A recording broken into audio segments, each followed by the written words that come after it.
Vice President of the United States, Paul Ryan.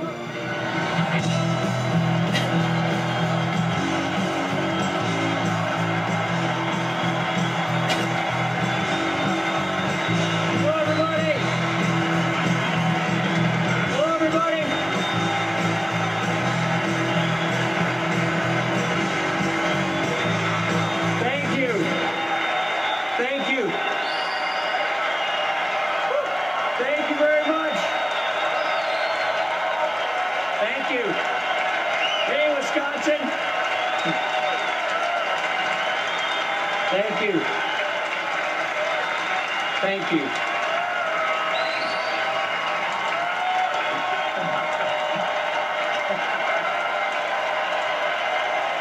guys are great. Thanks so much.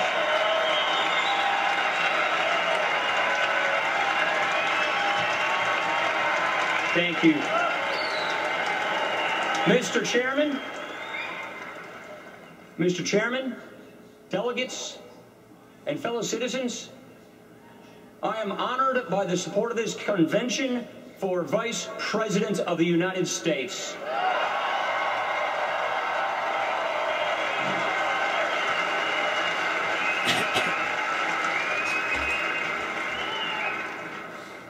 I accept the duty to help lead our nation out of a jobs crisis and back to prosperity, and I know we can do this.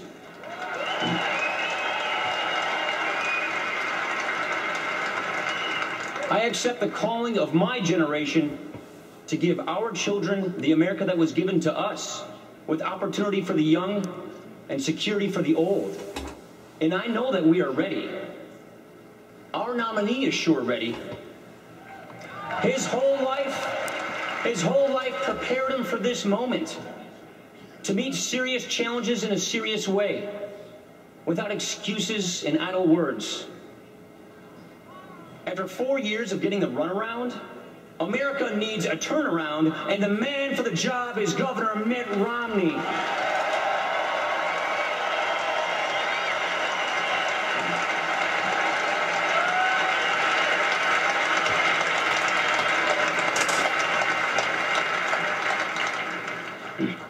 I'm the newcomer to this campaign, so let me share a first impression. I have never seen opponents so silent about their record and so desperate to keep their power. They've run out of ideas. Their moment came and went. Fear and division is all they've got left. With all their attack ads, the president is just throwing away money. And he's pretty experienced at that.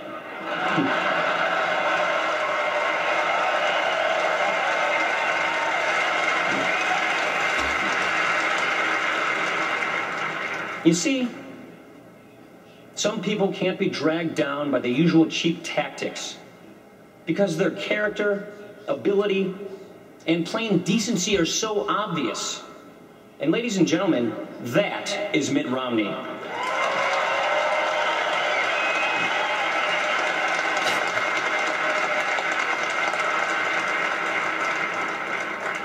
For my part, your nomination is an unexpected turn. It certainly came as news to my family. And I'd like you to meet them. My best friend and wife, Jana, our daughter, Liza, and our boys, Charlie and Sam.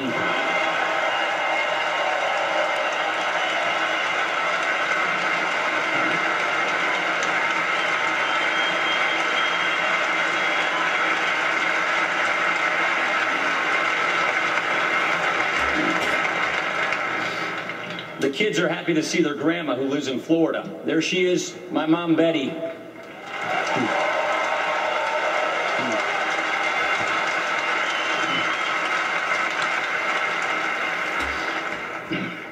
My dad, a small-town lawyer, was also named Paul. Until we lost him when I was 16, he was a gentle presence in my life. I'd like to think he'd be proud of me and my sister and brothers.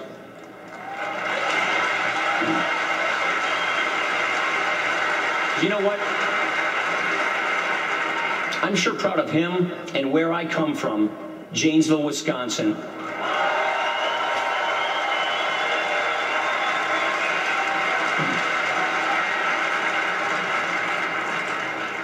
I live on the same block where I grew up.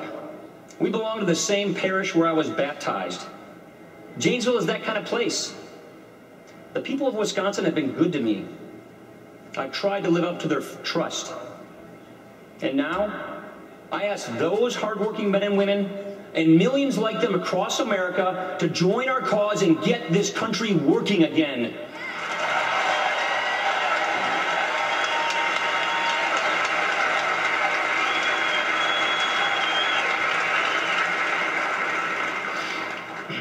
When Governor Romney asked me to join the ticket, I said, let's get this done. And that is exactly what we are going to do.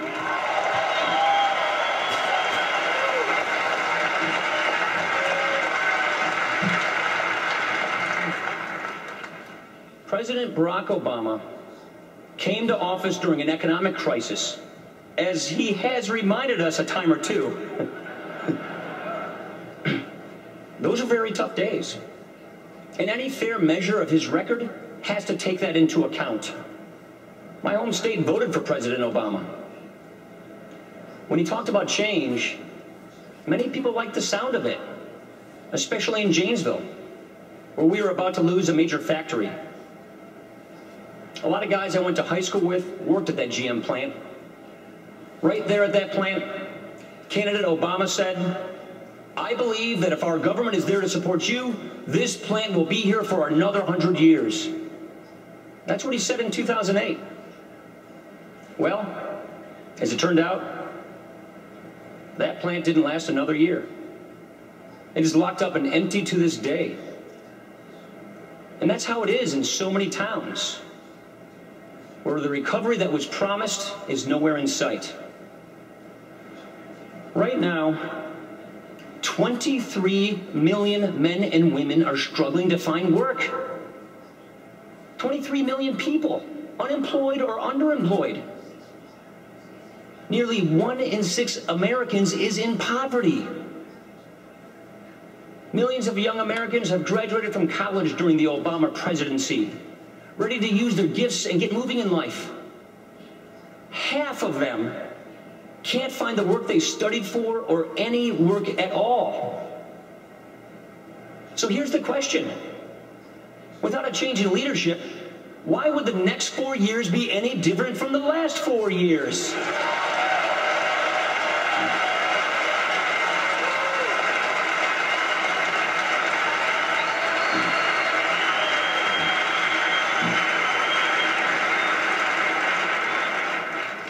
The first troubling sign came with the stimulus.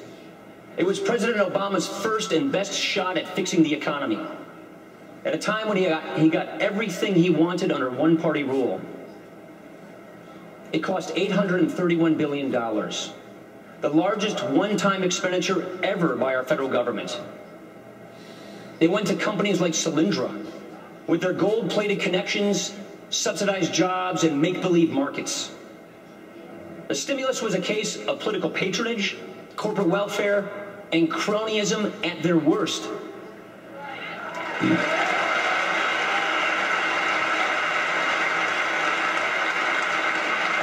You, the American people of this country, were cut out of the deal. What did taxpayers get out of the Obama stimulus? More debt. That money wasn't just spent and wasted. It was borrowed, spent, and wasted.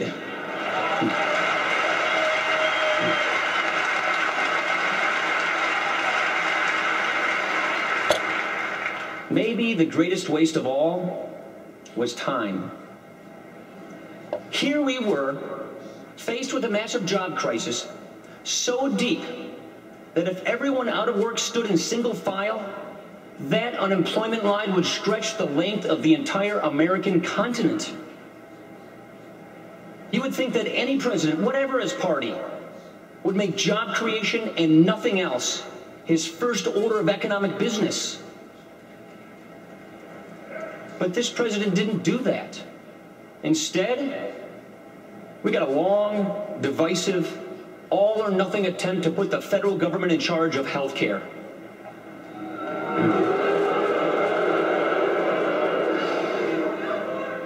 Obamacare comes to more than 2,000 pages of rules, mandates, taxes, fees, and fines that have no place in a free country.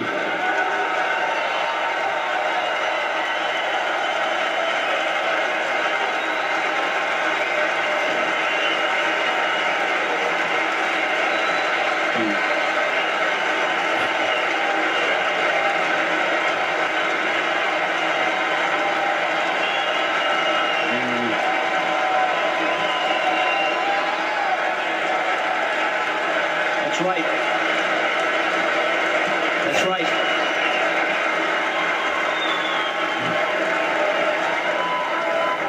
You know what? The president has declared that the debate over government-controlled health care is over. That will come as news to the millions of Americans who will elect Mitt Romney so we can repeal Obamacare.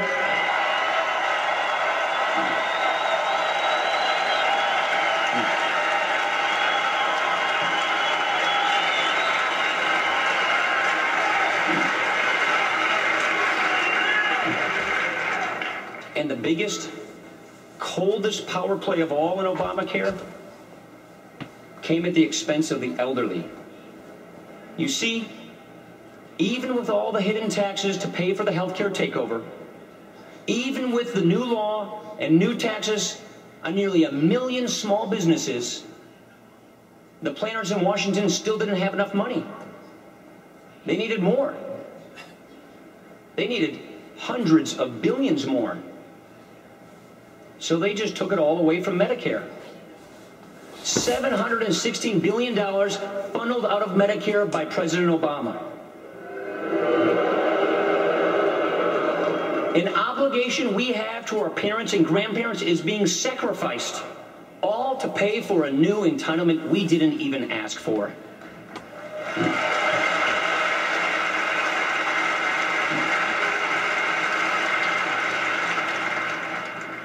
The greatest threat to Medicare is Obamacare, and we're going to stop it.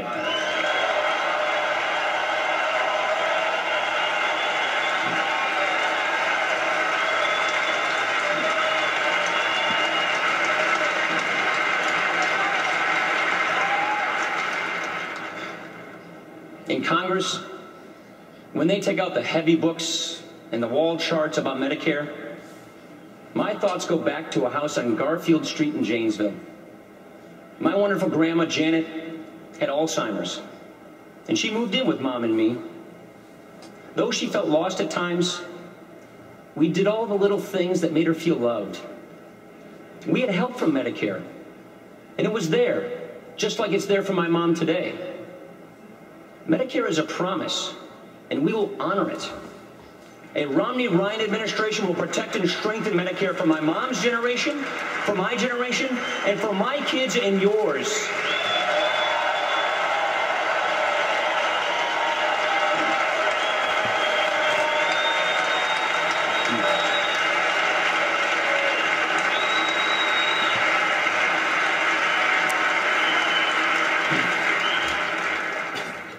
So our opponents can consider themselves on notice.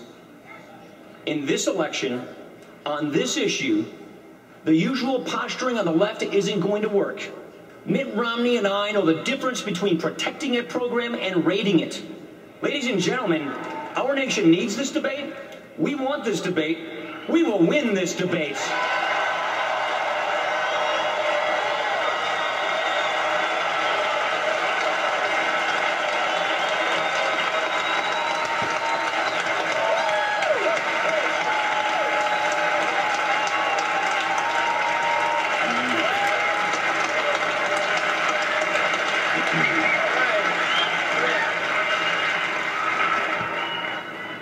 Obamacare, as much as anything else, explains why a presidency that began with such anticipation now comes to such a disappointing close.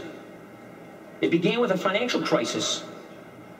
It ends with a job crisis. It began with a housing crisis they alone didn't cause. It ends with a housing crisis they didn't correct.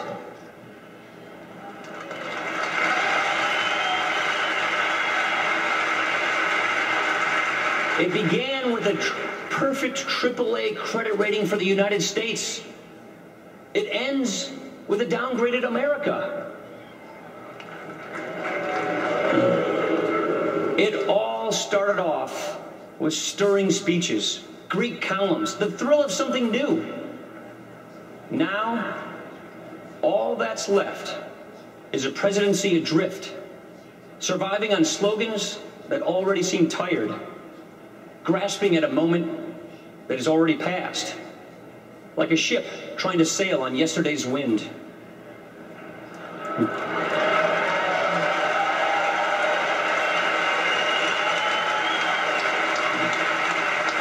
You know, President Obama was asked not long ago to reflect on any mistakes he might have made. He said, well, I haven't communicated enough. He said his job is to, quote, tell a story to the American people. As if that's the whole problem here? He needs to talk more, and we need to be better listeners? Ladies and gentlemen, these past 4 years, we have suffered no shortage of words in the White House. What is missing is leadership in the White House.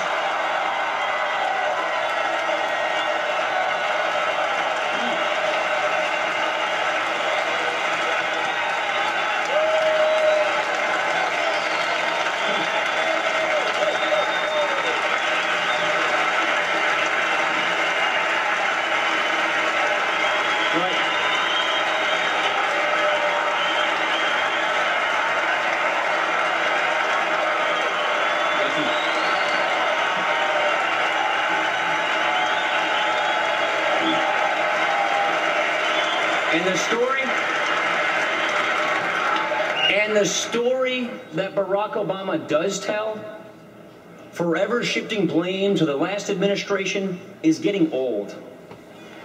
The man assumed office almost 4 years ago. Isn't it about time he assumed responsibility?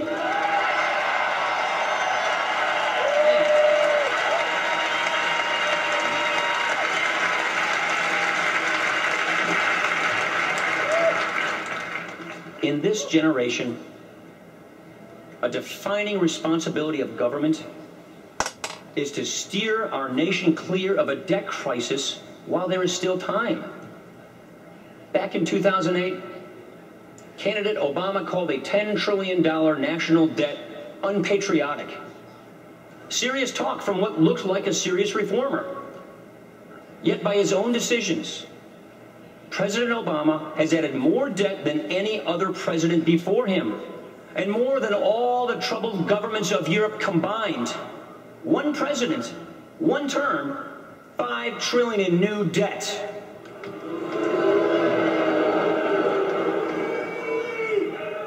He created a new bipartisan debt commission. They came back with an urgent report. He thanked them, sent them on their way, and then did exactly nothing. Republicans stepped up with good faith reforms and solutions equal to the problems. How did the president respond? By doing nothing. Nothing except to dodge and demagogue the issue. So here we are, $16 trillion in debt, and still he does nothing. In Europe, massive debts have put entire governments at risk of collapse, and still he does nothing. And all we have heard from this president and his team are attacks on anyone who dares to point out the obvious. They have no answer to this simple reality. We need to stop spending money we don't have. Really simple. Not that hard.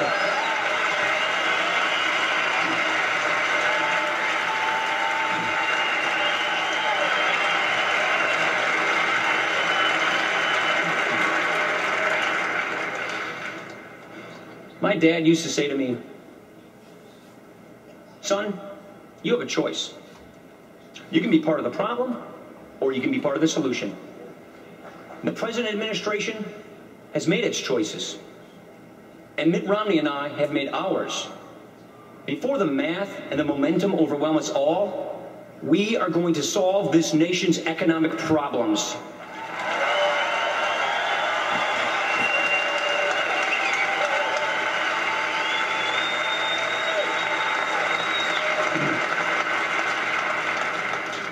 And I'm going to level with you.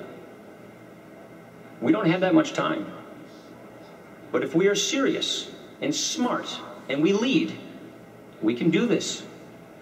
After 4 years of government trying to divide up the wealth, we will get America creating wealth again. With tax fairness and regulatory reform, we'll put government back on the side of men and women who create jobs. And the men and women who need jobs.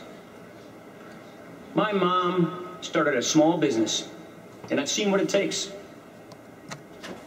Mom was 50 when my dad died.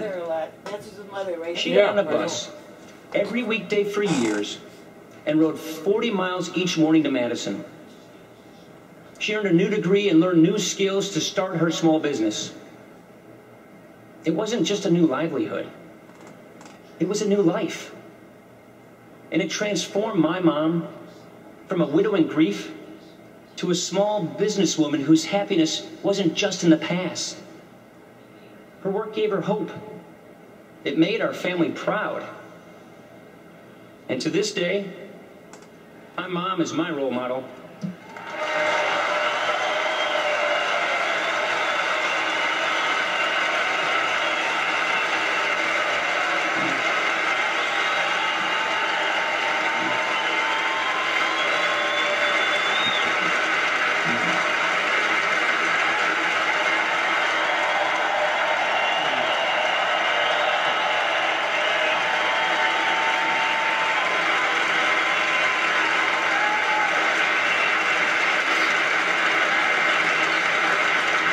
Behind every small business, there's a story worth knowing. All the corner shops in our towns and cities, the restaurants, cleaners, gyms, hair salons, hardware stores, these didn't come out of nowhere. A lot of heart goes into each one. And if small business people say they made it on their own, all they're saying is that nobody else worked 7 days a week in their place. Nobody showed up in their place to open the door at 5 in the morning. Nobody did their thinking and worrying and sweating for them. After all that work, and in a bad economy, it sure doesn't help to hear from their president that government gets the credit. What they deserve to hear is the truth. Yes, you did build that.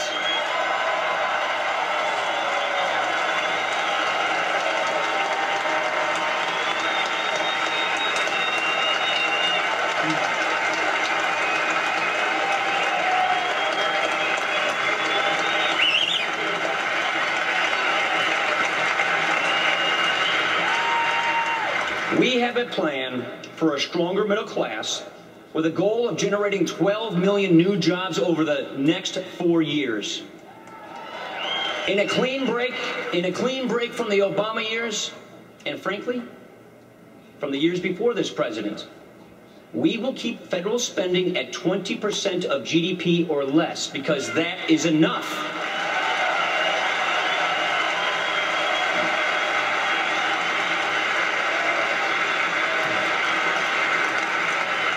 The choice is whether to put hard limits on economic growth or hard limits on the size of government.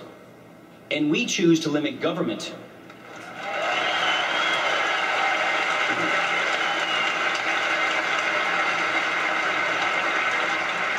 I learned a good deal about economics and about America from the author of the Reagan tax reforms, the great Jack Kemp.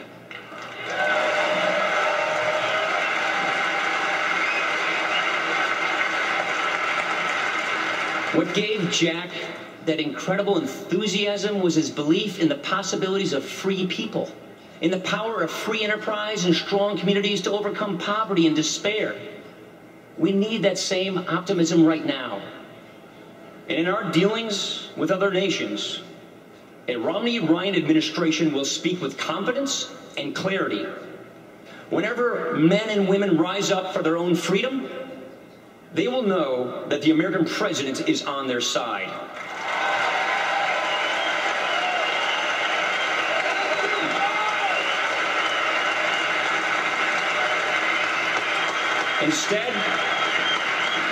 Instead of managing American decline, leaving allies to doubt us and adversaries to test us, we will act in the conviction that the United States is still the greatest force for peace and liberty that this world has ever known.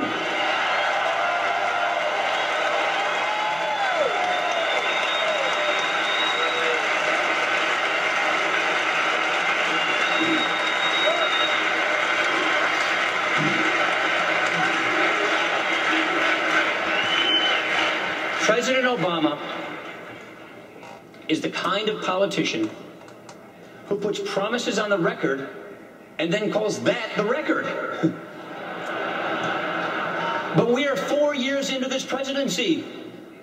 The issue is not the economy that Barack Obama inherited, not the economy that he envisions, but this economy that we are living.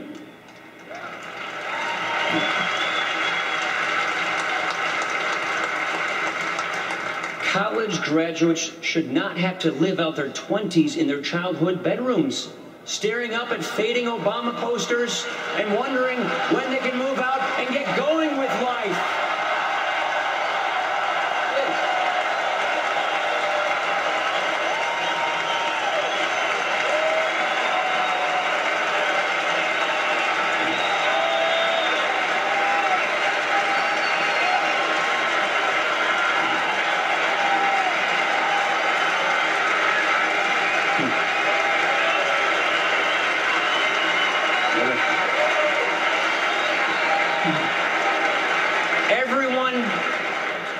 Everyone who feels stuck in the Obama economy is right to focus on the here and now. And I hope you understand this too. If you're feeling left out or passed by, you have not failed. Your leaders have failed you. None of us should have to settle for the best this administration offers. A dull, adventureless journey from one entitlement to the next, a government-planned life, a country where everything is free but us. Listen to the way we're already spoken to.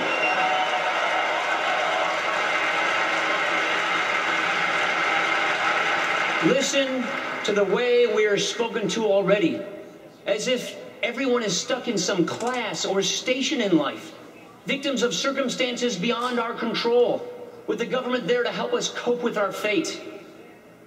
It's the exact opposite of everything I learned growing up in Wisconsin or at college in Ohio.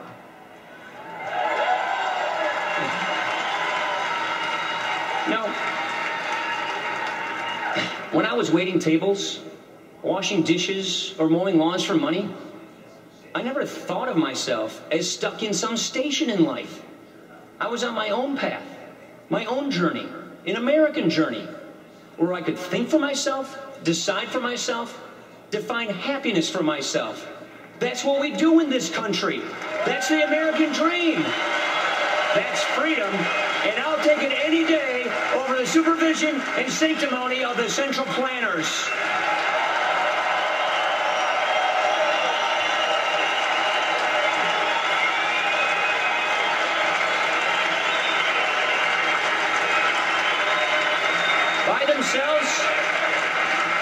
By themselves, the failures of one administration are not a mandate for a new administration.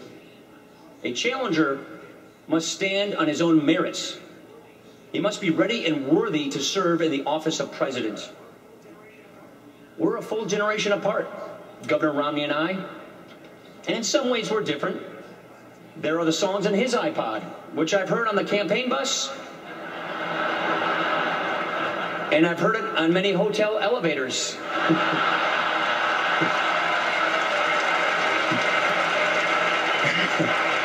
He actually urged me to play some of these songs at campaign rallies. I said, look, I hope it's not a deal breaker, Mitt.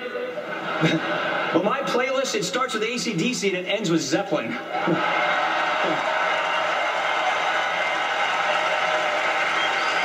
Look, a generation apart, but that doesn't matter. It makes us different, but not in any of the things that matter. Mitt Romney and I both grew up in the heartland. And we know what places like Wisconsin and Michigan look like when times are good. We know what these communities look like when times are good. When people are working. When families are doing more than just getting by. And we know it can be that way again. We've had very different careers. Mine mainly in public service. His mostly in the private sector. He helped start businesses and turn around failing ones. And by the way, being successful in business, that's a good thing.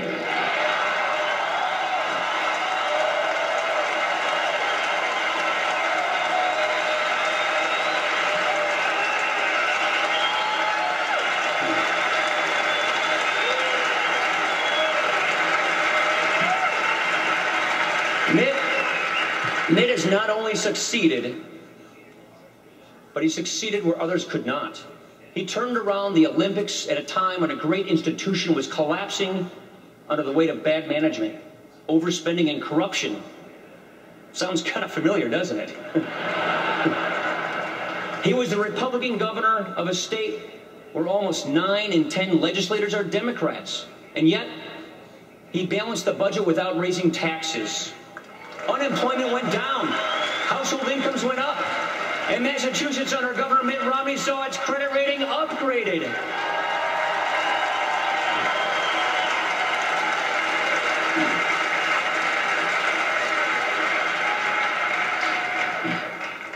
Mitt and I also go to different churches. But in any church, the best kind of preaching is done by example. And I've been watching that example. The man who will accept your nomination tomorrow is prayerful and faithful and honorable. Not only a defender of marriage, he offers an example of marriage at its best. Not only a fine businessman, he's a fine man, worthy of leading this optimistic and good-hearted country. Our faiths come together in the same moral creed. We believe that in every life there is goodness. For every person there is hope. Each one of us was made for a reason, bearing the image and likeness of the Lord of life.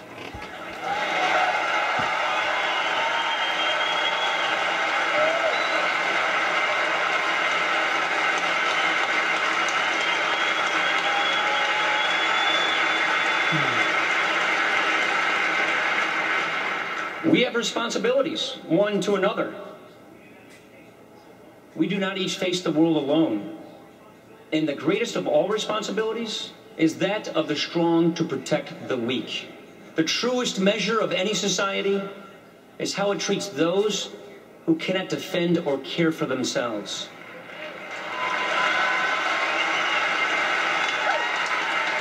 Each of these moral ideas is essential to democratic government, to the rule of law, to life in a humane and decent society. They are the moral creed of our country, as powerful in our time as on the day of America's founding. They are self-evident and unchanging, and sometimes even presidents need reminding that our rights come from nature and God and not from government.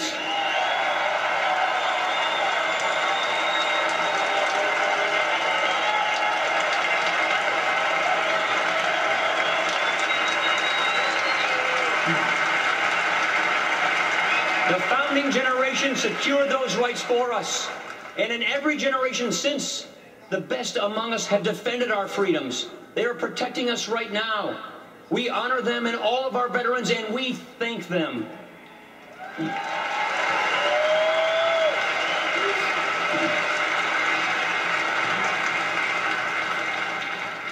The right that makes all the difference now is the right to choose our own leaders. And you are entitled to the clearest possible choice, because the time for choosing is drawing near. So here is our pledge. We will not duck the tough issues. We will lead. We will not spend the next 4 years blaming others. We will take responsibility. We will not try to replace our founding principles. We will reapply our founding principles. The work ahead will be hard. These times demand the best of all of us. All of us, but we can do this. We can do this. Together, we can do this. We can get this country working again. We can get this economy growing again. We can make the safety net safe again. We can do this. Whatever your political party, let's come together for the sake of our country. Join Mitt Romney and me. Let's give this effort everything we have. Let's see this thing all the way through. Let's get this done. Thank you, and God bless you all. Thank you.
With his wife Jana, his daughter Liza, and his boys Charlie and Sam, his mom Betty. Clearly emotional at the start of this when he talked about his dad who died at 16, when he talked about his mom Betty, at one point wiping away a tear. But then about mid-speech it seemed that he got his stride. Talked about the president's health care law, a big applause winner. 60 times interrupted for applause throughout this speech. He talked about fighting on Medicare. And it was a battle that Romney and Ryan want to have. One of the biggest lines of applause, this one. College graduates should not have to live out their 20s in their childhood bedrooms, staring up at fading Obama posters and wondering when they can move out and go on and get their life going. He also made fun of Mitt Romney at one point about the songs on his iPod, saying also available they were elevator music. In the elevator from time to time, saying his own iPod began with AC/DC and ended with Led Zeppelin. It was a moment, you know, where he tried to sort of humanize, that's what people have been saying, but he tried to bring some color to Mitt Romney and acknowledge their age difference and talk about how they have some differences, they have a lot in common. Another big applause line of the evening saying, ladies and gentlemen, these past 4 years we've suffered no shortage of words in the White House. What's missing is leadership in the White House, and talking about how, in his view, they forever have been shifting blame and it's time for them to take